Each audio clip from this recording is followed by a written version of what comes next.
तो बेटा हम लोग अब रोलिंग फ्रिक्शन की बात कर रहे हैं। जब बॉडी रोल होके मूव करती है, रोल होके जा रही है, इससे पहले हमने स्लाइडिंग फ्रिक्शन की बात की थी, मतलब बॉडी स्लाइड हो रही थी।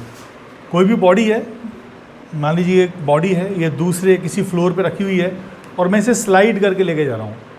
ये स्लाइड करके मैं लेके जा रहा हूँ, इस तरह से स्लाइड हो रही है बॉडी, ये स्लाइडिंग फ्रिक्शन है इनके बीच में।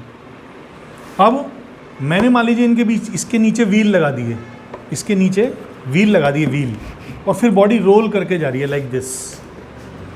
जैसे मान लीजिए ये आपके पास बॉडी है और देखिए ये रोल करके आ रही है, इधर से ऐसे घूम कर आ रही है, लगातार रोल करते हुए आ रही है। तो अब इस फ्लोर और बॉडी के बीच में जो फ्रिक्शन होगा वो रोलिंग फ्रिक्शन होगा, जब बॉडी रोल करके आ रही है। तो देखिए रोलिंग फ्रिक्शन जो है स्लाइडिंग फ्रिक्शन से बहुत ही कम होता है। इसलिए ट्रांसपोर्टेशन में, जैसे मान लीजिए ट्रक से हम किसी लगेज को, गुड्स को बाहर भेज रहे हैं, तो ट्रक के नीचे व्हील लगे हुए हैं और व्हील रोल कर रहे हैं रोड पर, तो रोलिंग फ्रिक्शन हुआ।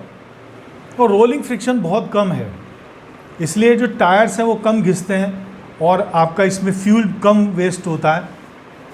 तो रोलिंग फ्रिक्शन के केस में क्या होता है, मान लीजिए ये आपके पास कोई फ्लोर है, इस तरह का फ्लोर है और कोई भी एक व्हील है, ये मूव करते हुए आगे जा रहा है, रोल करते हुए आगे जा रहा है। तो देखिए जहाँ पर ये व्हील होगा वहाँ पर, यहाँ इस फ्लोर को नीचे हल्का सा डिप्रेस्ड कर देगा। इस पर जितना ज़्यादा हम वेट इंक्रीज करते जाएंगे, डिप्रेशन उतना ही ज़्यादा होगा। इसका मतलब ये जो फ्लोर है ये थोड़ा सा डिप्रेस्ड हो जाएगा। तो मैं एक बार वापस बता के दिखा देता हूँ, हल्का सा ये ऐसे डिप्रेस्ड हो जाएगा। अब ये जो डिप्रेशन हुआ, तो जब व्हील आगे जाएगा तो ये ऐसे डिप्रेस्ड होगा और आगे हल्का सा एक माउंट क्रिएट हो जाएगा। ये क्या हो जाएगा, माउंट क्रिएट हो जाएगा हल्का सा। यहाँ पर जहाँ पर व्हील है वो वहाँ से तो फ्लोर डिप्रेस्ड हो गई, नीचे हो गई, और ये एक माउंट क्रिएट हो गया। अब बॉडी अगर आगे मूव कर रही है तो उसे माउंट को क्रॉस करना पड़ेगा, तो ये माउंट ही इस व्हील के लिए रोलिंग फ्रिक्शन प्रोवाइड करेगा, रोलिंग फ्रिक्शन अप्लाई करेगा। अगर ये फ्लोर बहुत सॉलिड है तो ये जो माउंट होगा वो बहुत ही छोटा माउंट होगा। इसका मतलब आराम से बॉडी उस माउंट को क्रिएट कर लेगी, उसको क्रॉस कर लेगी, तो वो रोलिंग फ्रिक्शन कम हो जाएगा। लेकिन अगर मान लीजिए वेट सॉइल है, गीली मिट्टी है, उसमें आपने व्हील को डाला, ट्रक चल रहा है उसमें, तो बहुत ज़्यादा डिप्रेशन हुआ और बहुत बड़ा माउंट क्रिएट हो गया। अब इतना बड़े माउंट को क्रिएट करने के लिए ट्रक को काफ़ी ताकत लगानी पड़ती है। तो जो रोलिंग फ्रिक्शन है वो इस फ्लोर के नेचर पे भी डिपेंड करता है कैसे है। लेकिन रोलिंग फ्रिक्शन का बेसिक जो कॉज है, जो ओरिजिन है, जो कारण है, वो ये माउंट है। और ये माउंट किसकी वजह से क्रिएट होता है, इसकी सॉलिडिटी की वजह से। अगर ये फ्लोर बहुत ज़्यादा सॉलिड है तो ये माउंट बहुत छोटा होगा, और अगर ये वेट सॉइल है, गीली मिट्टी है, तो बहुत ज़्यादा माउंट होगा, तो रोलिंग फ्रिक्शन इंक्रीज हो जाएगा। तो ये, लेकिन फिर भी स्लाइडिंग फ्रिक्शन के कंपैरिजन में बहुत कम होगा। हमें मालूम है ट्रक तो इंजन से चलते हैं, अगर मैं व्हील हटा दूं तो भी इंजन तो है, ट्रक चलेगा, लेकिन उस वक्त जब ट्रक चलेगा तो स्लाइडिंग फ्रिक्शन के केस में चलेगा, जो इम्पॉसिबल केस है रोड पे चलने के लिए, और बहुत ज़्यादा होता है स्लाइडिंग फ्रिक्शन। तो ट्रांसपोर्टेशन के केस में तो हम बेसिकली इसको यूज़ करते ही हैं। अब देखिए, मान लीजिए मुझे इस बॉडी, ये आपके पास में एक कोई भी बॉडी है और इसके ऊपर एक दूसरी बॉडी इस तरह से है, और मुझे इसकी हेल्प से इस बॉडी को मूव कराना है।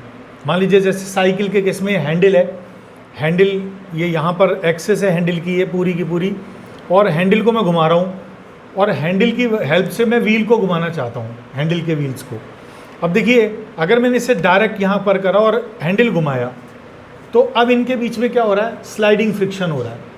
स्लाइडिंग फ्रिक्शन बहुत ज़्यादा होगा, आपकी बहुत सारी एनर्जी खर्च हो जाएगी, साउंड भी क्रिएट होगी, बहुत तेज़ साउंड सुनाई देगी।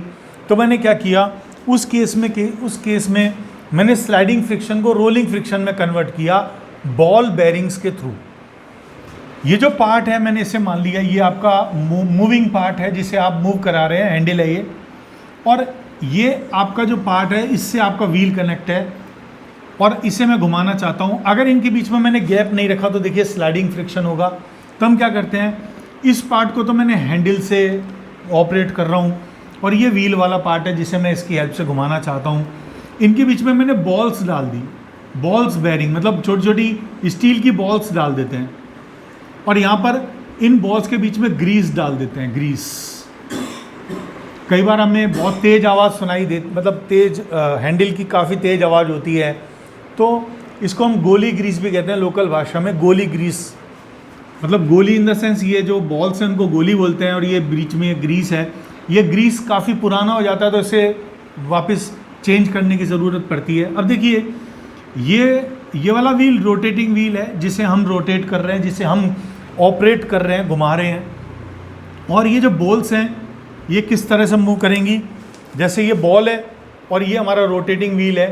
तो जब मैं रोटेटिंग व्हील को हिलाऊंगा तो बॉल्स देखिए ऐसे इस तरह से, जैसे ये आपका मान लीजिए रोटेटिंग व्हील है और ये बॉल्स है और ये आपस में बिल्कुल कांटेक्ट में है। मैं इसको घुमा रहा हूँ लेकिन बॉल्स देखिए इसके साथ साथ चल रही हैं, इस तरह से बॉल चलती हैं सेम डायरेक्शन, मतलब दोनों का जो डायरेक्शन होगा वो सेम हो ऐसे।